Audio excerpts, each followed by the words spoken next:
ꯑꯩꯈꯣꯏꯒꯤ ꯋꯥꯈꯜꯗ ꯃꯦꯊꯃꯦꯇꯤꯛꯁ ꯍꯥꯏꯕꯗꯤ ꯑꯪꯀ ꯑꯁꯤ ꯂꯩꯅꯥ ꯂꯥꯌꯦꯡꯒ ꯃꯔꯤ ꯂꯩꯅꯗꯕ ꯁꯕꯖꯦꯛ ꯑꯃ ꯑꯣꯏꯅ ꯍꯦꯛ ꯎꯏ, ꯑꯗꯨꯕꯨ ꯃꯁꯤꯃꯛꯇꯤ ꯑꯣꯏꯗꯦ꯫ ꯃꯇꯧ ꯀꯔꯝꯅ ꯑꯪꯀꯅ ꯂꯥꯌꯦꯡꯕꯗ ꯃꯇꯦꯡ ꯄꯥꯡꯈꯤꯕꯒꯦ ꯍꯥꯏꯕꯒꯤ ꯋꯥꯔꯤ ꯀꯌꯥ ꯑꯃ ꯂꯩ꯫ ꯍꯧꯖꯤꯛꯇꯤ ꯀꯝꯄ꯭ꯌꯨꯇꯔꯗ ꯕꯦꯖ ꯇꯧꯕ ꯁꯥꯏꯃꯨꯂꯦꯁꯟꯁ ꯀꯌꯥ ꯑꯗꯨꯒ ꯀꯝꯄ꯭ꯂꯦꯛꯁ ꯄꯦꯔꯥꯃꯤꯇꯔꯁ ꯀꯌꯥ ꯑꯃ ꯁꯤꯖꯤꯟꯅꯗꯨꯅ ꯂꯥꯌꯦꯡꯕꯗ ꯑꯪꯀꯅ ꯃꯇꯦꯡ ꯄꯥꯡꯂꯤ꯫ ꯍꯤꯔꯝ ꯑꯁꯤꯗ ꯀꯣꯚꯤꯗ-19ꯒꯨꯝꯕ ꯃꯥꯂꯦꯝ ꯂꯥꯏꯆꯠ ꯑꯃ ꯂꯥꯛꯄ ꯃꯇꯝꯗ ꯃꯇꯧ ꯀꯔꯝꯅ ꯑꯪꯀꯅ ꯃꯇꯦꯡ ꯄꯥꯡꯂꯤ ꯍꯥꯏꯕꯁꯤ ꯃꯌꯥꯝꯗ ꯉꯁꯤ ꯅꯤꯡꯁꯤꯡꯖꯒꯦ꯫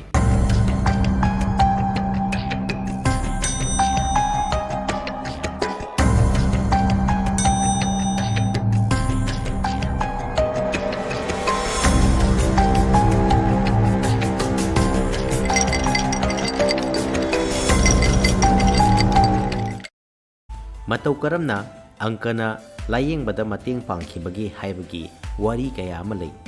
ꯍꯧꯖꯤꯛꯇꯤ ꯀꯝꯄ꯭ꯌꯨꯇꯔꯗ ꯕꯦꯖ ꯇꯧꯕ ꯁꯥꯏꯃꯨꯂꯦꯁꯟꯁ ꯀꯌꯥ ꯑꯗꯨꯒ ꯀꯝꯄ꯭ꯂꯦꯛꯁ ꯄꯦꯔꯥꯃꯤꯇꯔꯁ ꯀꯌꯥ ꯑꯃ ꯁꯤꯖꯤꯟꯅꯗꯨꯅ ꯂꯥꯌꯦꯡꯕꯗ ꯑꯪꯀꯅ ꯃꯇꯦꯡ ꯄꯥꯡꯂꯤ꯫ ꯍꯤꯔꯝ ꯑꯁꯤꯗ ꯀꯣꯚꯤꯗ-19ꯒꯨꯝꯕ ꯃꯥꯂꯦꯝ ꯂꯥꯏꯆꯠ ꯑꯃ ꯂꯥꯛꯄ ꯃꯇꯝꯗ ꯃꯇꯧ ꯀꯔꯝꯅ ꯑꯪꯀꯅ ꯃꯇꯦꯡ ꯄꯥꯡꯂꯤ ꯍꯥꯏꯕꯁꯤ ꯃꯌꯥꯝꯗ ꯉꯁꯤ ꯅꯤꯡꯁꯤꯡꯖꯒꯦ꯫ ꯅꯣꯚꯦꯜ ꯀꯣꯔꯣꯅꯥ ꯚꯥꯏꯔꯁꯅ ꯃꯥꯂꯦꯝꯁꯤꯗ ꯑꯆꯧꯕ ꯁꯥꯐꯨ ꯑꯃ ꯄꯤꯔꯛꯂꯒꯅꯤ ꯍꯥꯏꯅ ꯋꯥꯔꯜꯗ ꯍꯦꯜꯊ ꯑꯣꯔꯒꯅꯥꯏꯖꯦꯁꯟ (WHO)ꯅ ꯂꯥꯎꯊꯣꯔꯛꯈꯤ꯫ ꯂꯣꯏꯅꯅ ꯂꯩꯅꯥ ꯑꯁꯤꯅ ꯃꯥꯂꯦꯝ ꯑꯁꯤꯗ ꯁꯣꯛꯍꯜꯂꯛꯄ ꯌꯥꯕ ꯃꯤꯒꯤ ꯃꯁꯤꯡ, ꯃꯁꯤꯗ ꯅꯠꯇꯅ ꯂꯩꯅꯥ ꯑꯁꯤꯗꯒꯤ ꯉꯥꯛꯊꯣꯛꯅꯅꯕ ꯀꯔꯤ ꯄꯥꯝꯕꯩ ꯁꯤꯖꯤꯟꯅꯒꯅꯤ ꯍꯥꯏꯕꯅꯆꯤꯡꯕ ꯀꯌꯥ WHO ꯅ ꯂꯥꯎꯊꯣꯛꯈꯤ꯫ ꯃꯇꯥꯡ ꯑꯁꯤꯗ ꯍꯪꯕ ꯌꯥꯕ ꯋꯥꯍꯪ ꯈꯔ ꯂꯩ꯫ ꯑꯍꯥꯟꯕꯗ, ꯃꯇꯧ ꯀꯔꯝꯅ WHO ꯒꯤ ꯑꯦꯛꯁꯄꯔꯠꯁꯤꯡꯅ ꯂꯩꯅꯥ ꯑꯁꯤ ꯃꯥꯂꯦꯝ ꯄꯨꯝꯕ ꯁꯟꯗꯣꯔꯛꯀꯗꯧꯔꯦ ꯍꯥꯏꯅ ꯈꯪꯈ꯭ꯔꯤꯕꯅꯣ? ꯑꯅꯤꯁꯨꯕꯗ, ꯃꯇꯧ ꯀꯔꯝꯅ ꯂꯩꯅꯥ ꯑꯁꯤꯅ ꯁꯣꯛꯍꯜꯂꯛꯀꯗꯕ ꯃꯤꯒꯤ ꯃꯁꯤꯡ ꯑꯁꯤ ꯈꯪꯈ꯭ꯔꯤꯕꯅꯣ? ꯑꯍꯨꯝꯁꯨꯕꯗ, ꯂꯩꯅꯥ ꯑꯁꯤꯅ ꯀꯔꯝꯕ ꯂꯩꯕꯥꯛꯁꯤꯡꯗ ꯍꯦꯟꯅ ꯁꯣꯛꯍꯜꯂꯛꯀꯅꯤ ꯀꯔꯝꯅ ꯈꯪꯈ꯭ꯔꯤꯕꯅꯣ? ꯂꯣꯏꯅꯅ ꯂꯩꯅꯥ ꯑꯁꯤ ꯆꯍꯤ ꯀꯌꯥ ꯃꯥꯂꯦꯝꯁꯤꯗ ꯆꯥꯎꯔꯥꯛꯅ ꯂꯩꯈꯤꯒꯅꯤ ꯍꯥꯏꯕꯅꯆꯤꯡꯕ ꯑꯁꯤ ꯐꯥꯎꯕ WHO ꯅ ꯍꯥꯏꯕ ꯉꯝꯈꯤ꯫ ꯋꯥꯍꯪꯁꯤꯡ ꯑꯁꯤꯒꯤ ꯄꯥꯎꯈꯨꯝꯗꯤ ꯃꯦꯊꯃꯦꯇꯤꯛꯁ ꯍꯥꯏꯕꯁꯤꯅꯤ꯫ ꯃꯦꯊꯃꯦꯇꯤꯀꯦꯜ ꯐꯪꯁꯟꯁ ꯑꯃꯗꯤ ꯃꯣꯗꯦꯂꯤꯡ ꯇꯨꯜꯁ ꯀꯌꯥ ꯁꯤꯖꯤꯟꯅꯗꯨꯅ ꯂꯩꯅꯥꯁꯤꯡꯒꯤ ꯗꯥꯏꯅꯥꯃꯤꯛꯁꯀꯤ ꯃꯇꯥꯡꯗ ꯃꯣꯗꯦꯜ ꯀꯌꯥ ꯁꯦꯝꯗꯨꯅ ꯒ꯭ꯔꯥꯐꯁ, ꯆꯥꯔꯠꯁ ꯑꯃꯗꯤ ꯀꯝꯄꯦꯔꯦꯇꯤꯚ ꯇꯦꯕꯜ ꯀꯌꯥ ꯁꯥꯒꯠꯄ ꯌꯥꯏ꯫ ꯍꯥꯏꯔꯤꯕ ꯃꯣꯗꯦꯜꯁꯤꯡ ꯑꯁꯤꯗ ꯂꯩꯅꯥ ꯑꯃꯅ ꯃꯤꯑꯣꯏ ꯀꯌꯥꯕꯨ ꯃꯇꯧ ꯀꯔꯝꯅ ꯁꯣꯛꯍꯜꯂꯛꯀꯅꯤ ꯍꯥꯏꯕꯁꯤ ꯈꯪꯗꯣꯛꯄ ꯉꯝꯃꯤ꯫ ꯃꯁꯤ ꯍꯦꯜꯊ ꯑꯦꯛꯁꯄꯔꯠꯁꯤꯡꯅ ꯁꯤꯖꯤꯟꯅꯗꯨꯅ ꯂꯩꯅꯥ ꯉꯥꯛꯊꯣꯛꯄꯒꯤ ꯄꯥꯝꯕꯩ ꯑꯃ ꯑꯣꯏꯅ ꯁꯤꯖꯤꯟꯅꯕ ꯌꯥꯏ꯫ ꯂꯣꯏꯅꯅ ꯃꯥꯁ ꯚꯦꯛꯁꯤꯅꯦꯁꯟ ꯇꯧꯗꯨꯅ ꯂꯥꯌꯦꯡꯕꯒꯤ ꯃꯑꯣꯡ ꯈꯪꯗꯣꯛꯄ ꯑꯃꯗꯤ ꯉꯥꯛꯊꯣꯛꯅꯅꯕ ꯍꯣꯠꯅꯕꯁꯨ ꯌꯥꯏ꯫ ꯁꯣꯛ 2020 ꯒꯤ ꯖꯅꯨꯋꯥꯔꯤꯗꯒꯤ ꯃꯥꯂꯦꯝ ꯂꯥꯏꯆꯠ ꯑꯣꯏꯔꯛꯂꯕ ꯀꯣꯚꯤꯗ-19 ꯑꯁꯤꯅ ꯂꯩꯕꯥꯛ ꯀꯌꯥꯗ ꯌꯥꯝꯅ ꯊꯨꯅ ꯌꯥꯡꯅ ꯁꯟꯗꯣꯔꯛꯄ, ꯍꯤꯗꯥꯛ ꯂꯥꯡꯊꯛ ꯂꯩꯇ꯭ꯔꯤꯕ ꯃꯇꯝꯗꯨꯗ ꯃꯦꯊꯃꯦꯇꯤꯀꯦꯜ ꯃꯣꯗꯦꯜꯁ ꯁꯤꯖꯤꯟꯅꯗꯨꯅ ꯚꯥꯏꯔꯁ ꯑꯁꯤ ꯃꯇꯧ ꯀꯔꯝꯅ ꯂꯩꯕꯥꯛꯁꯤꯡꯗ ꯁꯟꯗꯣꯛꯄꯒꯦ ꯍꯥꯏꯕꯁꯤ ꯈꯪꯗꯣꯛꯈꯤ꯫ ꯃꯁꯤ ꯈꯪꯗꯣꯛꯂꯕ ꯃꯇꯨꯡꯗ ꯂꯩꯅꯥ ꯑꯁꯤꯅ ꯅꯥꯍꯜꯂꯛꯀꯗꯕ ꯃꯤ ꯃꯁꯤꯡ,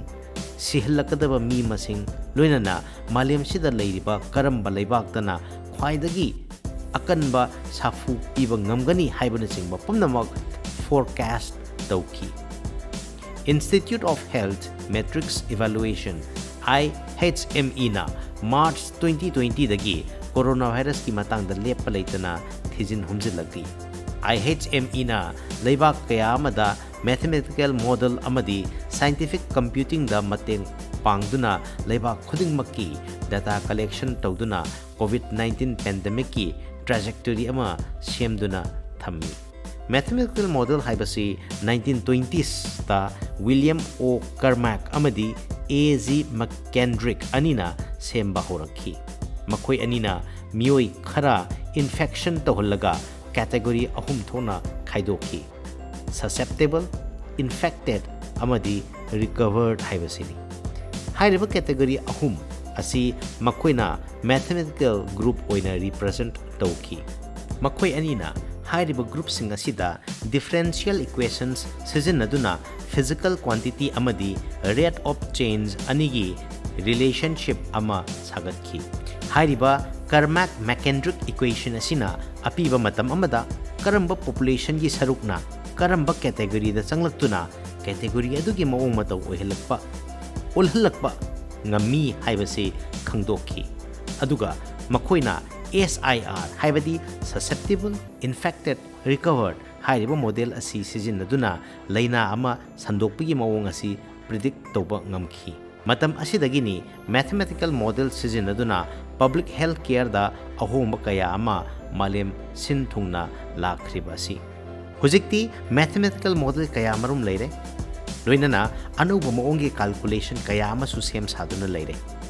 laina ama kaya thuna yana sandokhigani loinana quarantine tawba social distancing tawbana laina adubu kayam yamna ngakthokpa ngamgani haiba phawba mathematics sijinaduna khangba ngamle